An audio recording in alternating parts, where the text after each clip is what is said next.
Okay, today we have Pastor Melissa over here. Pastor Melissa, tell us about yourself. How did you come to faith, and how is your pastoral journey started? So I come from a family of ministers. I actually had pastors on both sides of my family. Both of my grandfathers were pastors. I have numerous uncles who were pastors. So I always had a heart for ministry. Now, as a woman, I wasn't really sure if that was okay for me to pursue. But I mean, I loved Jesus from a very early age. I gave my life to him at the age of 5. I started writing songs to him at the age of 8. And I started helping lead youth group as a teenager. So I think it was just kind of born into me to be in ministry. And so I love it. And that's why I'm in it today. Yeah. So how about like the division like people have in terms of like oh, women shouldn't be a pastor. Was it hard for you to do a ministry in a certain level when people that some of the people who strongly believe like women shouldn't be a pastor? How was that challenge, and how did you like overcome that over time? Well, to be honest, I still have family members who think that it's not okay. And it's not my job to change their mind. I mean, I'm not going to spend time right now breaking down all the scriptures of why it is okay for a woman to be in ministry. But I actually had to be convinced first because I wasn't sure it was okay myself. And there was a call on my life, and my husband Rick, he was very passionate about seeing women in ministry. So he just began to walk through scriptures with me and kind of even preach to me, which helped me change my heart. And then when I realized that God is absolutely for women in leadership and women in pastoral ministry, I just began to step into it. And yes, I did have some difficulties with people that didn't fully understand. And on some level, you just have to let that go and trust God. Yeah. So when you talk about the like your husband who is also a pastor as Yes. well, like what were some of the scripture that you were really looking into and then it helped you to be more open minded towards? Oh, okay, now this makes so much sense. What was there like Yeah. any time like that we have turning point where it says like, oh, okay, like this makes so much sense. Like I should pursue my career Yeah. as a. Well, I think that just Rick was actually just talking with someone about this the other day. But the scripture in the epistles where it says, "Do I permit a woman to speak?" Or I can't exactly remember how it's worded, but there's this little Greek word there that is not translated because it's just like a Greek letter, and it actually means. Some people would say it means utter rubbish, or what are you talking about? And so Rick actually took this to a scholar and said, yes, this is like an untranslated letter that is missing from a lot of the passages. So when it says, I do not permit a woman to speak, what? That's really what's missing in the translation. Yeah, I think Paul talks Paul about said that. yeah, in Paul's the one who Timothy, said yeah, that, yeah. right? And then even, just understanding like Pastor Greg, who is our pastor here at Mountain Park Church, him talking about a lot of those scriptures where Paul refers to a woman. Actually, the correct word is wife. And many times it's talking about wife being submitted to their husband in the area of church. It has nothing to do with a woman leading a man in ministry. There's a lot of scriptures actually about this topic that could be, discussed. I mean, but it's just too much to probably get into right now. But those would be a couple. Yeah, no, I just wanted to see like how does the scripture and then it's so many times people they just criticize like just hearing from different people but not really understanding what is actually going on.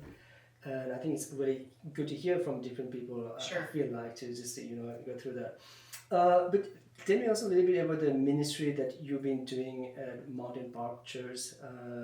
So since you became a pastor here, how has the how did you see the transforming people's life in terms of spiritual transformation, and like how does that look like as a pastor to see people transform through their life with their walk with Christ? Well, I mean, for myself, I am primarily the worship pastor, and I've been involved in worship ministry off and on for 25 years, believe it or not. But in Southern California, my husband and I, we co-pastored a church in California. And then here, just, goodness, maybe 3 or 4 months ago, they actually voted me on as pastor. And so, of course, with that comes pastoring people. But essentially, I was pastoring people before I was given the title here. I mean, I've been an ordained minister for over a decade. But when it comes to transformation, I mean, my heart is relational. And I think that that's really what pastoring is about. I mean, yes, it's about leading a church, and yes, it's about sharing the word, and yes, it's about being the face of the ministry. But true pastoring is shepherding, and that requires relationship. It requires spending time with people, letting them ask you the questions that they need to ask, and giving wisdom and encouragement and guidance. And I believe that each person that we make a difference in their lives one-on-one, then they can make a difference in the lives of the person they come in contact with. And it spreads. It's a very powerful thing. But I think pastoring for real transformation requires us to be relational, which isn't always natural for a lot of pastors. Sometimes it's easier to just lead from the stage. But I do believe it's a relational job. Like as a youth, as a worship pastor, what do you think is like one of the biggest misunderstanding that people have in terms of like a worship? Because some people, like when I came from Nepal, people say like, oh, like a worship is the most important part of church service, and then some say like, oh no, it's a sermon is the most important part. Like what do you think? Like what is the worship role in terms of Christian faith? Yeah, I'm not going to say that I think it is the most important part. Even if I do feel that way deep down, I'm not going to say that right now on this podcast. But I do feel like we were created to worship, and that for eternity we will be worshiping. So if we don't have a high value for worship, then we need to examine why. And worship has nothing to do with the songs that we sing. It has to do with the posture of our heart before God, and giving Him glory, and giving Him honor, and giving Him praise. And it has many facets, but the most important facets in my mind are it gets the attention off of ourselves and back on Him. And I believe God actually can. I think there are a few really important facets about worship, and one is that it gets the focus off of ourselves and onto Him. But also, I believe that God actually can transform and change people in worship. He can do a work in us in worship. I mean, that's why we see in the Old Testament, there was the time when the worshipers were sent before the warriors, because worship is powerful. I've seen people healed in worship. I've seen people emotionally restored in worship. So I think if we can get off of the fact that we think worship is just about singing the songs that we like to sing, and get back to the reality that worship is about what we give to God, regardless of whether we like the song that Sunday or not, that we'll find ourselves being moved and changed in worship. Yeah, I think like how do you see, like Paul in 1 Corinthians 10:31 says, whatever you do it for the glory of God. So how does that relate to the worship? Well, I think that worship, while we define it in church as what happens on a Sunday morning in the music time, worship in and of itself is everything we do with our lives. Yeah. Everything that we do for God, or everything that we do on a daily basis, has an opportunity to be worship unto the Lord. So I actually think that the definition of worship is giving what we have to God, however that looks. Whether it's our children or our spouse or the work that we're doing that day, we lay it before God and say, it's yours. I thank you for it. Here it is. Do your thing, Lord.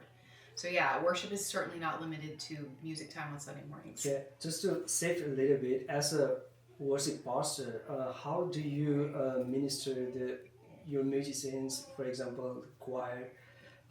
What do you think, like what is like worship pastor role in terms of like making sure everyone is at the same pace? So I feel like that my number one role as a worship pastor is pastoring my team. Yes, it obviously is vitally important that I pick the right songs for that week, and I'm paying attention to what the pastor is going to be preaching, and I'm putting together sets that facilitate people to worship God on Sunday. But my first role is to pastor my team. and to make sure they have a heart of worship and make sure they are growing in their relationship with the Lord. Because on my worship team, I have groups of people who would not normally be friends because they're so different. I mean, we have people in their 20s and people in their 70s all on one team who have different work jobs. They work totally different fields of work and different economic statuses and different political views, but yet we are a team. And so it does take active pastoring on my part to make sure that we can work as a team. Otherwise, getting up on Sunday morning and doing worship, if we're not united as a worship team, then it doesn't really matter what we're singing or leading. Yeah. So, but can you tell us like some of the things that you do, you've seen worked in terms of bringing people together, uniting people together? What is something that you have done personally that has seen like, seen like a significant improvement in this area? And also, are there any areas you feel like you still need to work on? Well, if we're talking about the team themselves, I feel like relational time outside of just getting together on Sunday morning and leading worship is really important. I mean, right now my phone keeps blowing up with text messages, and it's actually people from the worship team that I'm supposed to get together with this weekend. So I work really hard to just pursue time with people outside so they feel loved and valued and know that they matter and that I don't just care about their skill or their gift. And I have found that that really works for making us feel like a team or a family. As far as worship itself, I mean, there are a few things that I think are really important as far as leading on a Sunday morning. I think it's really important to have a good relationship with your pastor and hear where his heart is as far as what he's preaching, what he's trying to communicate.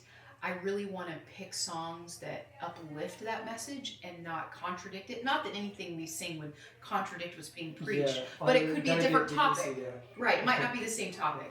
And not that every worship song I pick is going to exactly go with his sermon, but I want to try to pick songs that do uplift that message if I can. So the relationship with the pastor is very important. Lots of communication every single week. I think that works really well.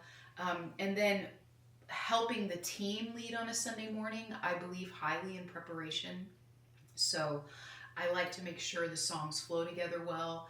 I usually include notes on all of the music sheets I give to the musicians that lay out where we're going, chorus, verse, who comes in where. And so I think those three things, being relational with your team, being very communicative with your pastor, and then being well organized and prepared. Yeah, so in worship, like what is the most important aspect of the worship? Is it the choice of the song, or is it like how well you can play? What do we consider as like the important aspect in terms of, you say something like, meeting together, having a uniting together. Because in terms of like choosing the song, do you have a meeting with the person who is preaching on Sunday? Like how does that all over work? So I usually meet with the pastor every other week. Also because I'm on the pastoral staff myself, I get a really good heads up of what we're preaching over the next 2 or 3 months usually. So I'm already aware of what the titles and subjects are going to be, but I usually meet with the pastor every other week and just kind of dialogue. Sometimes he'll have feedback of like a song or two he wants included, but for the most part he trusts me and I appreciate that. As far as what's important, obviously skill is important. You won't be on the team if you don't have any skill. You can't just, say, I want to be on the worship team. But I think more important than skill is calling and making sure that you're called to be on the worship team. One of the most very well-known worship leaders, Matt Redman, who's been around for 30 plus years, he used to say that he makes his entire worship team quit every single year. And to rejoin, they have to know that the Lord has said they're still called to this.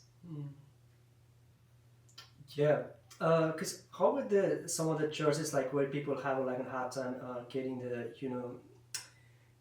musicians, because Actually, we had this class at our we had this pastor at our group, and then this is that they were at a point in their church they didn't have any musician to play Oh anything, yeah, for so sure. they had to do like a karaoke. Yeah. So how would like in those cases like what would they advise like for people who have a very difficult time finding You know, musicians at the church? if you as a worship leader can play an instrument, Hmm.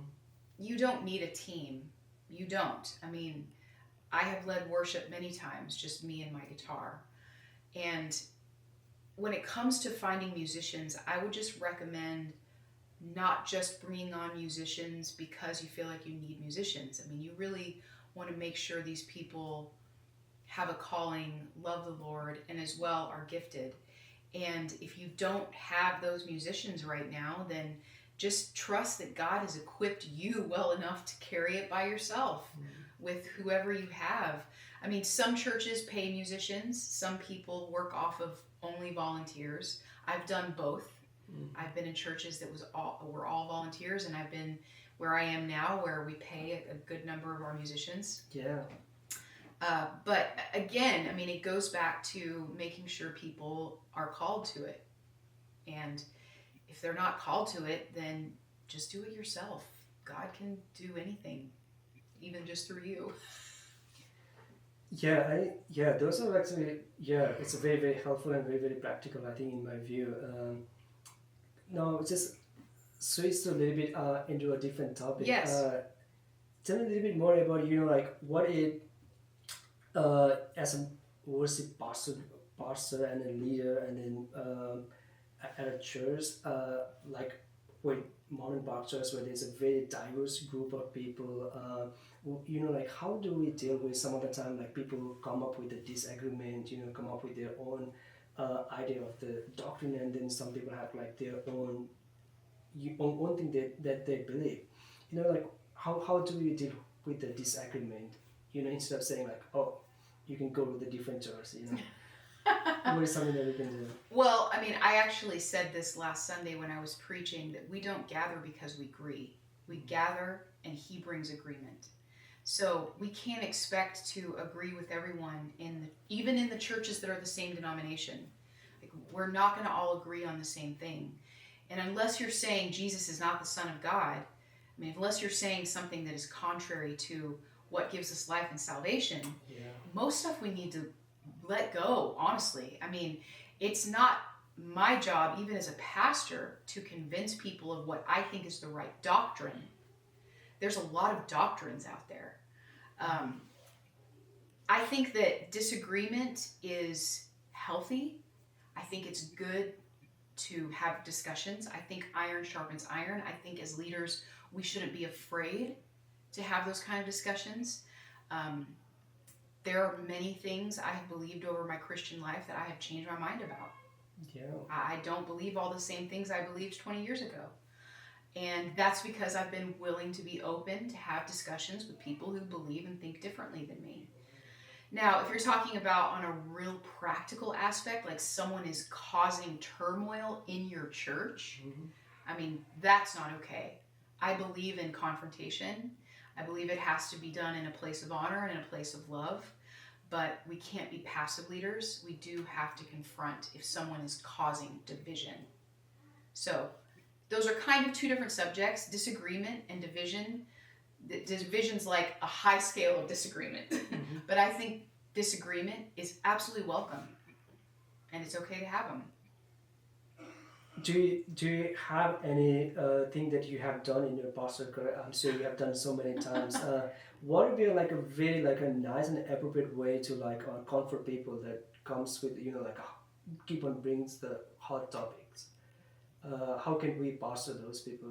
How can we just nicely say Yeah. stop doing this? Right.